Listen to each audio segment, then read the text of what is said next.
Mesdames et messieurs, bonsoir et bienvenue à cette session d'information sur la FM Télévision. Nous sommes très heureux de vous savoir très nombreux devant vos postes téléviseurs pour vous informer. Ouvrons cette édition par la présidence de la République. Le président de la République, Félix-Antoine Tshisekedi Tshilombo, a reçu 3 ambassadeurs non résidents extraordinaires et plénipotentiaires ce jeudi 23 mai à la Cité de l'Union africaine, venus présenter leurs lettres de créance au chef de l'État. Il s'agit d'un diplomate hongrois résident à Nairobi, d'un autre danois résident à Kampala et d'un autre résident à Harare. Suivez ses commentaires. C'est jeudi 23 mai à la Cité de l'Union africaine, 3 ambassadeurs non résidents extraordinaires et plénipotentiaires nouvellement accrédités en République démocratique du Congo ont présenté leurs lettres de créance au chef de l'État Félix-Antoine Tshisekedi Tshilombo. Le premier, Zeslot Mézaros, est un diplomate hongrois avec résidence à Nairobi au Kenya, où il représente également son pays depuis le 2 décembre 2020. Avant d'occuper ce poste, il a été attaché commercial dans la même ambassade de 2015 à 2020. Bien avant, entre 2009 et 2015, il était responsable des opérations à International Testing and Training Service Ltd à Budapest en Hongrie. Il a un doctorat en histoire, une maîtrise en philosophie et pédagogie espagnole, ainsi qu'un diplôme de premier cycle en économie internationale.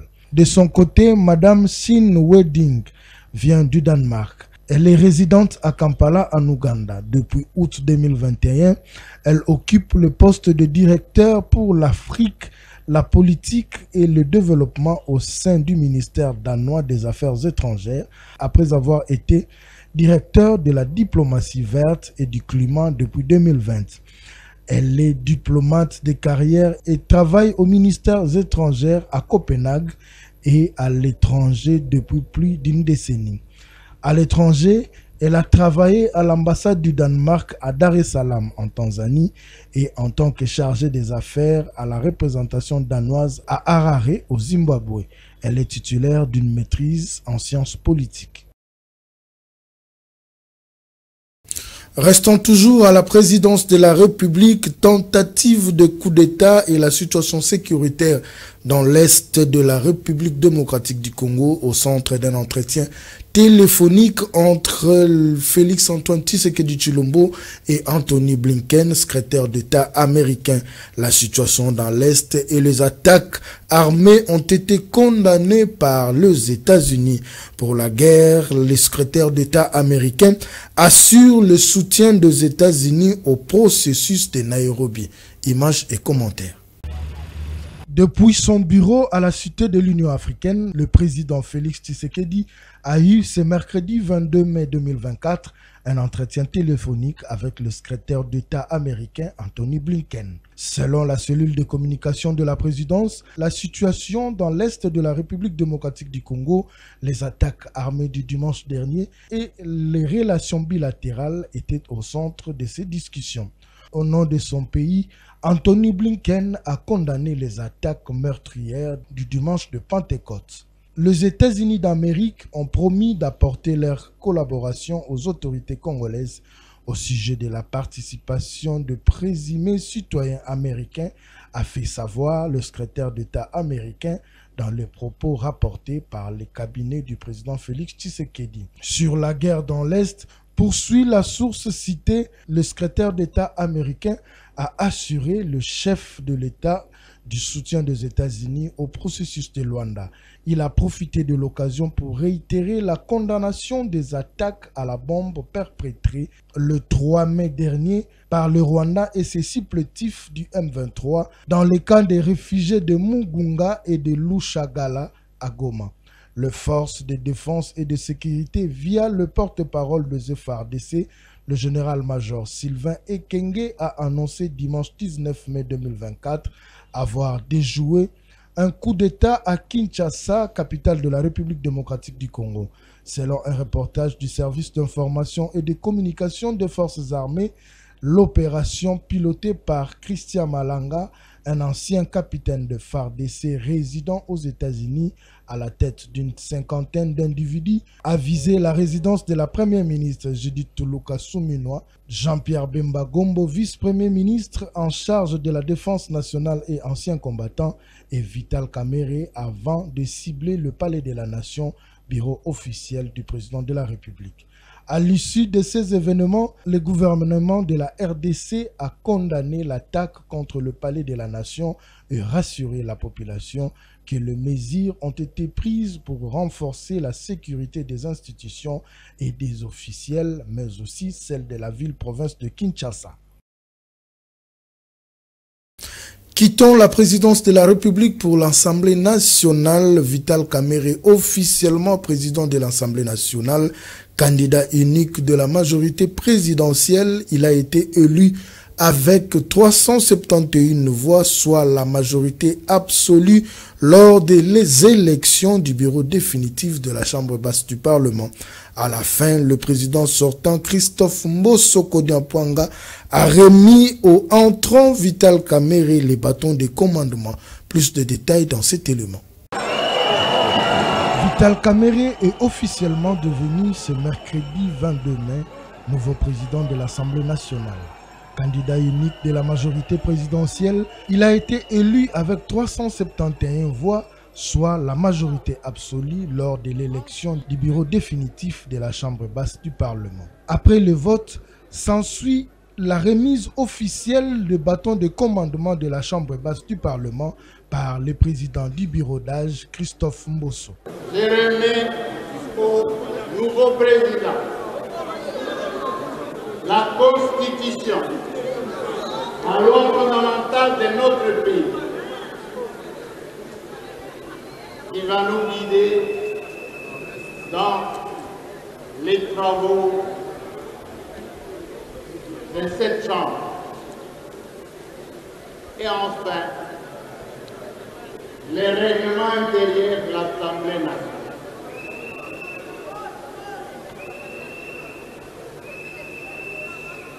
Honorable Président, je vous remets ces excuses. Vous vous en serviez pour l'organisation de nos réunions et pour tout autre chose destiné à l'Assemblée et même à l'extérieur. Ils vont vous expliquer où les exploiter un moment prochain. Je vous les remets devant les collègues. Il n'y avait pas de suspense à l'entame de cette élection. Kamerhe, qui a déjà dirigé l'Assemblée nationale sous Joseph Kabila, n'avait aucun concurrent face à lui, et c'est après avoir remporté les primaires organisées par l'Union Sacrée, coalition politique qui soutient Félix Tshisekedi. À ce poste, Vital Kamerhe succède à Christophe Mbosso Kodiampwanga, président de la dernière législature et qui faisait encore office du président du bureau d'âge. Après plusieurs réponses, l'élection du bureau définitif de l'Assemblée nationale a eu lieu ce mercredi 22 mai 2024 au Palais du Peuple. Aux alentours du Palais du Peuple, plusieurs militants de partis ont accompagné leurs candidats à ces élections. Suivez l'ambiance qui a régné aux alentours du Palais du Peuple dans ces reportages de Delphin Moukeba et Samuel Ilunga. C'était une attente de tout le monde voir l'installation du bureau définitif de l'Assemblée nationale ce mercredi aux alentours du Palais du Peuple. Des tambourins, fanfares et consorts, c'était le grand soutien des militants aux futurs membres de l'Assemblée nationale. Le compromis ayant été trouvé finalement pour la liste des candidats de l'Union Sacrée à ce scrutin, quelques militants de l'INC et de l'UDPS rencontrés aux alentours du Palais du Peuple éclaircissent le pourquoi du retard de ces élections. Les impressions sont celles d'une grande satisfaction parce qu'il ne faudrait pas le rappeler que le second mandat du chef de l'État est un mandat qui amène le pays vers des grandes choses. Vous savez que ça faisait 18 ans déjà que nous étions dans un système qui était détesté par le peuple et il fallait déboulonner ce système petit à petit. Et voilà que le président de la République, en père de la nation, n'a pas voulu brusquer les gens et imposer un choix. Il était question d'ailleurs de passer par les primaires et après les contestations d'une frange des députés, le chef de l'État, en tant que père de famille, avait demandé à ce qu'un consensus soit trouvé. Le ticket gagnant de l'Union sacrée. Bon, ce qui s'est passé, parce que vous voyez, l'Union sacrée, c'est un état d'esprit. Et nous avons les présidiums. Et nous avons l'autorité morale, qui est le président de la République. Il a fallu d'abord identifier nos groupes parlementaires, qui sont de la majorité au niveau de l'Assemblée nationale, et afin de pouvoir partager les postes soit des différentes fonctions au sein du gouvernement et voir aussi créer les tickets, composer les tickets gagnants pour les élections, pour l'installation des bureaux définitifs de l'Assemblée nationale. Nous sentons qu'il y a maintenant une méritocratie dans notre pays parce que l'Assemblée nationale mérite une personne à la tête comme Vital Kamerhe. C'est quelqu'un qui a une intelligence qu'on ne peut pas expliquer. Donc je pense que c'est un don qui est trop spécial dans notre pays. Et notre pays mérite un dirigeant comme Vital Kamerhe. Il s'est de signaler que le souhait de tous les Congolais est de voir ces bureaux définitifs travailler pour le bien-être de la population congolaise.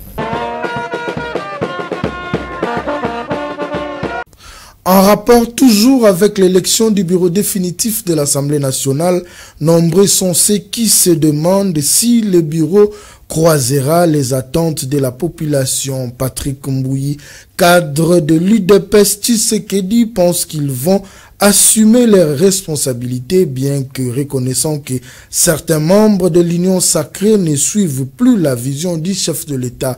Il le fait savoir au micro de Déborah Petit. Ils doivent s'assumer, ce sont des responsables.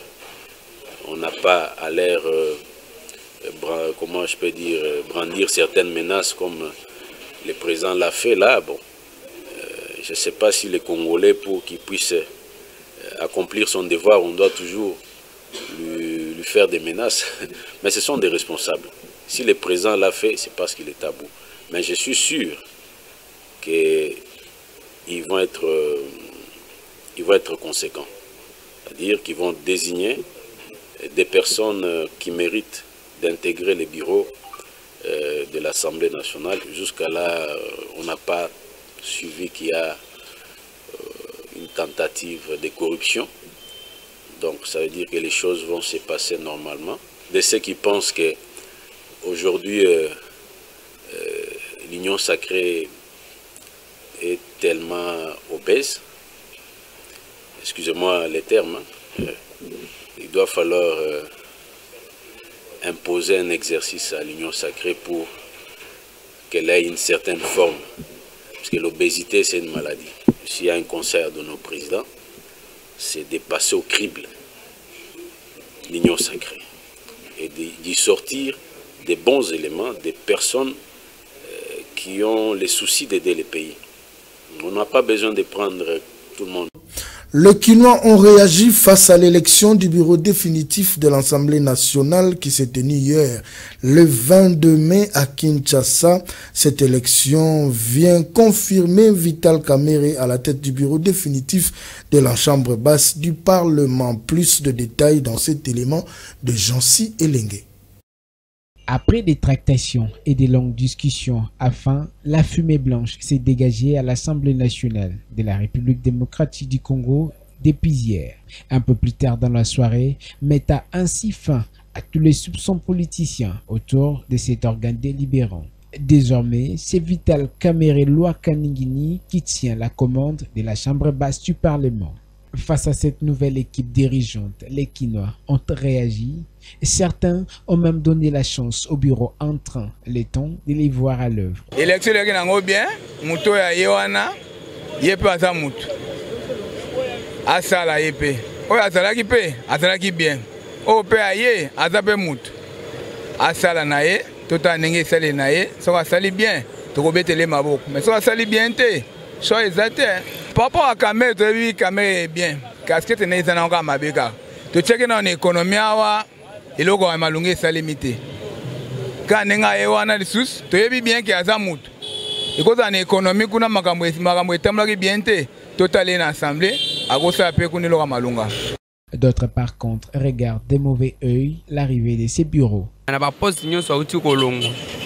Ko bandantan wazalaki cabinet ya chef de l'État. Ti ndenge tokomi awa. Et c'est pour ça qui bisote. Et bien ça qui carrière politique ya oya bien oya sala. C'est oya lambela bisote wazalaka kala oto yebi kazalaka président ya assemblée poste oya zui lisusu wana. Tellement que ba pese lisusu confiance. To souhaiter kaka ba comme c'est biso na destination bien. Il s'y est dénoté que le bureau vient de remplacer le bureau Mbosso qui a tenu la chambre basse du Parlement des mains de fer pendant près de 3 ans. Bouclons cette édition en sport. Deuxième défaite de suite pour le FC Renaissance du Congo, battu le mercredi par FC Makila de Bandundu sur la note de 2-3 en match du championnat national Ligue 2. Retrouvons Lionel Ngolo qui nous donne plus de détails. Ce soir, il y a une seule équipe mettre sur terrain, c'est le FC Makila qui a réussi à remporter devant le FC Renaissance du Congo sur la note de 3-2. On rappelle, c'est un scénario inattendu, comme nous le confiait l'entraîneur tout à l'heure. Le match de football se joue 82 minutes, il faut rester concentré. Exactement, c'est ce qui s'est passé de côté de Makila qui était mené juste au retour des vestiaires. Le FC Renaissance du Congo qui était devant au score. Le FC Makila qui a mobilisé sa troupe pour aller chercher cette victoire. On va écouter évidemment son entraîneur qui explique le secret de cette victoire ce soir. C'est le travail, c'est la mentale, la détermination et la volonté. Je suis très satisfait. Surtout c'est les fanatiques de Makila qui doivent se réjouir parce que nous cherchons à se positionner. C'est ça, ce n'est que la loi du sport. Le secret, c'était la détermination, la volonté. Et j'ai poussé aux joueurs pour le faire voir. Un match de football se joue après 90 minutes, le match est terminé. On dit qu'on a perdu le match. Donc il faut les problèmes mentaux, ils étaient très forts pour qu'ils puissent revenir avec score et alourdir le score.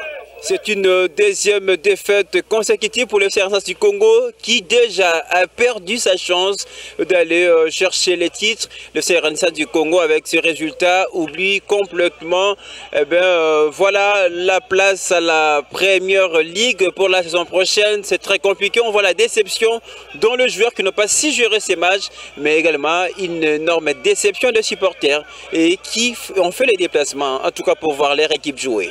Mesdames et messieurs, c'est par ici que nous mettons un point final. Merci de votre attention et fidélité accordée à cette édition et restez branchés au programme de la FM Télévision.